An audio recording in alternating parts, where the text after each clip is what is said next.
Hi, I'm Dave Lantin, Solutions Architect with VizRT. In addition to creating macros by recording keystrokes and button clicks as you execute them, you can also create or edit your macros directly as code. The Vector Plus macro engine has been expanded with some exciting new features. You can now use global or local variables within your macros, as well as conditional expressions and string functions. This enables you to create some powerful new macros very efficiently. Using variables, what used to take dozens or even hundreds of separate macros can now be accomplished with just a few.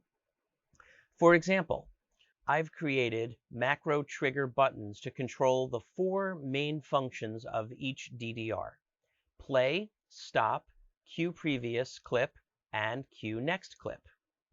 In the past, this would have required 16 buttons and 16 macros, 4 for each DDR.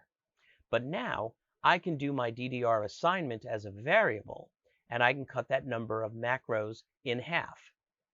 So I have buttons that execute a macro to change the variable, and then I have a button for play, which uses the variable assignment to send the command to the correct DDR.